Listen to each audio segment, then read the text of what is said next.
So here it is, layout chart, otherwise also called as cutout chart.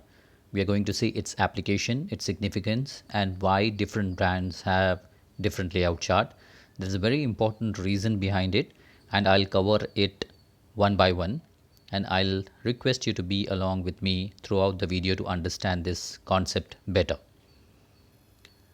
So as you would have seen the layout chart, I have just cut half the layout chart for a better explanation. All I would want you is to have a focus on numbers that are appearing on the layout chart one after the other, and those numbers will also signify what exactly we can measure on the layout chart, right? So number one, as you can see, it is a PD reading or a marking scale that is visible.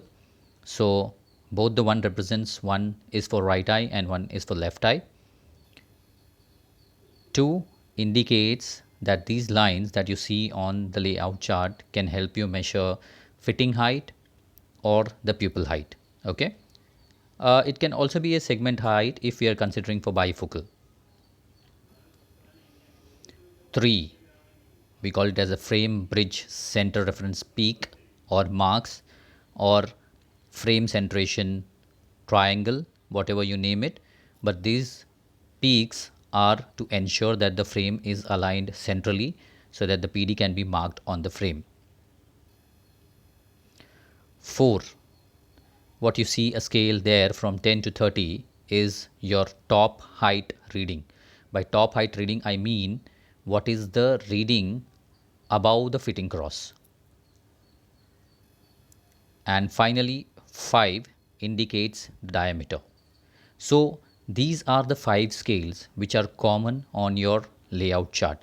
One has to always remember this, and let us take a practical example by placing a frame over the chart to understand how these appear. So I have a frame picture here. One on your left side is with the PD mark, just one dot, and then on your right side you have a fitting cross. Now we will see, just by plotting numbers there, what measurements we are actually capturing from the layout chart. One is your PD mark, you can see there it is 33. 2, as I already informed, it is fitting height.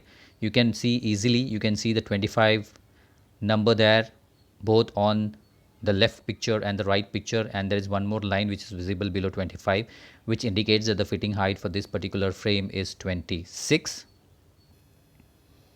3 is your frame centration peaks. So the frame is centered well as seen in the picture. 4, you can see it is a top height. Here it is very easy to read. You can see 10, 11, 12 and the rim which is at 13. So this indicates that the height is almost 13 mm on the top of the fitting cross. And 5, here you can see that within the first blue circle, within inside blue circle, your entire frame is sitting well. That means the diameter which is required would be 60 to 65. Okay.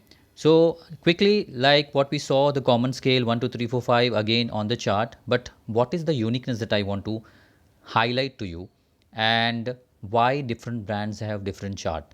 So to highlight that point, you need to bring your focus on the yellow arrow, right? The circle that we are talking about, everything that within that circle is.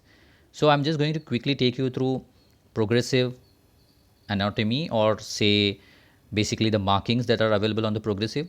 You can see there we have a fitting cross, we have a distance reference circle, near reference circle, and you also have how long is the inset, how long is the corridor. Now let us take one more design. Say this is X design and this is Y design. Now the design on your left, which is in color picture, and the design on your right, which is black and white picture, let us see the differences in the design. Okay. Now if I have to see the black and white picture, this is 2 mm distance between the fitting cross and the prism reference point. Whereas in the colored picture, you can see the difference is 4 mm. Okay, so the design is different. Both are progressive lenses. But the distance between the fitting cross and the prism reference point is 4 mm for the colored picture and 2 mm for the black and white picture. Similarly, let us take this corridor length. It is 14 mm for the black and white picture, but it is 11 mm for the colored picture. Okay, which again says that there is a design difference. Coming to the third factor, which is reading circle. It's a fixed reading circle, particularly at an angle. But when it comes to the colored picture, it has variable inset option available, because you can see a reading scales there. Now this signifies that every progressive is different. Every manufacturer have a different combination of design added in their progressive lenses, and the layout chart are the one which will help you plot all the measurements, and it can help you verify the lenses accurately. This is very important, and that is why every brand has their own set of layout chart. So when you talk about the uniqueness of the layout chart, it is the inner circle and the design feature which will come out in your layout chart. But when you talk about layout chart application in common, then the 5 readings that we saw in the beginning of the presentation is common for all the layout charts. Let us see some examples of the layout chart. As you can see, there are scales available to mark PD. There are circles available to actually take care of dia. At times on the top you will find the scale available, at times it is not available. But basically every progressive lens will have, every progressive lens layout chart will have some common scales which can be universally applied, and some unique traits which is available only for that particular branded lens. Thank you for watching, and thanks for your time. I hope I made it simple, and let's continue with the dispensing segment. Thank you.